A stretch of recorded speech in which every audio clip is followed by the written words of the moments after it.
Well, hello and welcome back. Okay, we're on review number 5, and this is the review that started on page 292 of your textbook. In the previous video, we started with step number 1 and made it through step 5, and in this video, we'll begin with step number 6. Step number 6 says create a query to find all records from the TBL supplier table in which the state value is Georgia, Massachusetts, or North Carolina. Not that those states are contiguous, but here we go. Let's see. We start with the supplier table selected. We've done this before, right? And then you go to Create, and then Query Wizard, and then Simple Query Wizard, and then click OK. And then you're on the TBL supplier table. And what do we want? Let's see.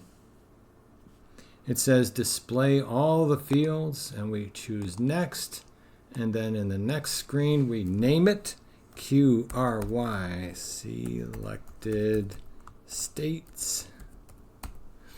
And we're going to modify this, so we might as well select that now. And then click Finish. Okay, so here we are with our query. Okay, so the first thing I know the author wants is to select GAMA or NC as the state code.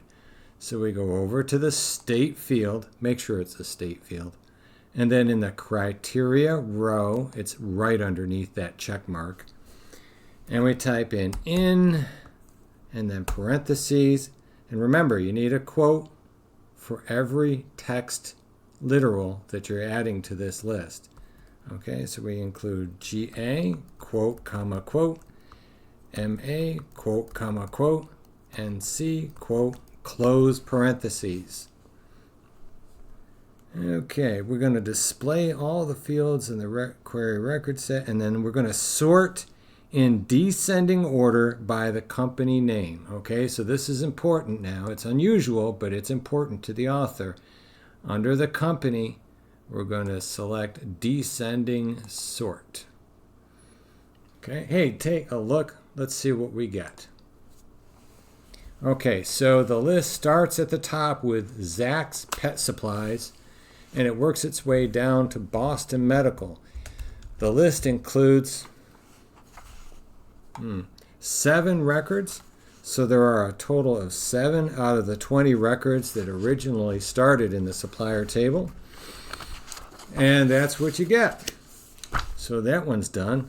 Let's save it, close it, and move on to step number 7. Step number 7 says we're going to create a query to display all the records from the TBL supplier table, selecting the following fields. And then we're going to sort it by the company name. And, okay, here's the fun part. We're going to add a calculated field called contact name. Okay, so that it concatenates, that's a new word, concatenates the contact first value, a space, and the contact last value. If the contact has a nickname, use the nickname in place of the first name in the calculated field. Oh my goodness, this is a big one, so please pay attention. It'll take me a minute to get through this. All right, so we're going to start out, just like we always do, with the TBL supplier, and then we're going to go to create, and then create a query wizard and a simple query wizard, and then choose OK. All right, let's make sure we get all the fields that we need. All right, so the first field we need is the company name, and we're going to choose that. Then in the city field, and we'll choose that. And then the phone field, and we'll choose that. And we also need the contact first and last name. We're not going to display them, but we still need them. And we're going to choose next. Now our query has a name. It's called QRY, Company Contacts. And what I'd like to do is I'd like to leave this one open, and I want to see what it looks like so far. Okay, so there's our list so far. Now I'm going to go back to the design view of my query, and design view. Okay. We are not going to display contact first and last. I'm going to take those out. Where it says the show checkbox, I'm going to turn them off for the first and last name. Then I'm going to the first blank column after, okay, and I'm going to use builder. Here's builder, folks. Get used to it. Be comfortable. Now, builder has a syntax, and it starts with the field name followed by a colon, and then what comes after that is an equation. So the first thing is contact name is what this thing's going to be called, and then you add a colon. And then we start out with what's called an if statement. Now you'll notice that in Access, the if statement has two I's, so it's spelled I-I-F. And it begins with a parenthesis. If, and all our field names, by the way, are going to be added with square brackets. So if I forget to mention it, please make sure you add square brackets to your field names. If the nickname, close square bracket, is not equal to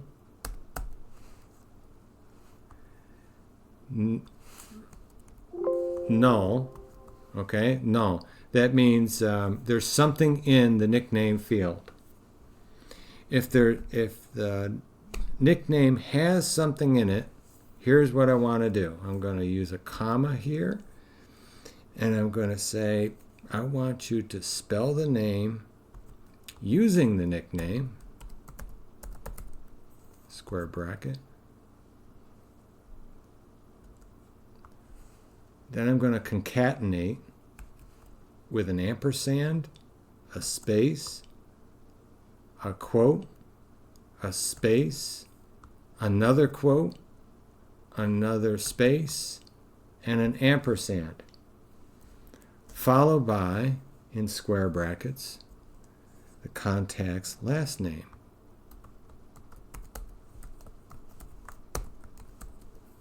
Square bracket. So that's what we'll do. If there's something in the nickname field, we're going to use it. Now I'm going to add a comma and describe what I will do if the nickname is empty. I'm going to define contact name as beginning with the contact first name, close square bracket. Then I'm going to concatenate a space between the first name and the last name. So here we go. Ampersand, space, quote, space, quote, space, ampersand, space, square bracket, contact last name. Square bracket here, and I'm going to close the expression with a closing of a parentheses. All right, so let's take a double look at that. It's the field name is contact name, and then it's followed by a colon. Then there's the if statement with two I's, and then it begins with a testing expression of is the nickname not null. That in turn is followed by a comma, and we describe what happens if there's something in the nickname. So you include the nickname, and then you concatenate, and you do that in Access with an ampersand, followed by an item, followed by another ampersand, followed by the next item. And then you add a comma, and then this is a description after this is, what do I do if it's false? And in case it's false, we use the contact first name and an ampersand, a quote, a space, an ampersand, square bracket followed by a contact last name. And then we choose OK. And I'm going to try to run it.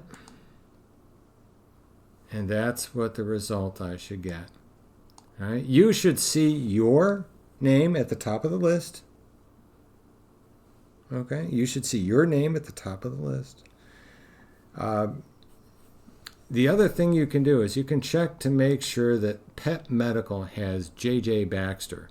Obviously, J.J. is not a proper name. That's a nickname. But I look for that when I'm grading to make sure that you have the nickname included as part of the build description. Okay, so those were big items. 6 and 7 were very big items. So I choose to close the video now. And we'll begin with step number 8 in the next video.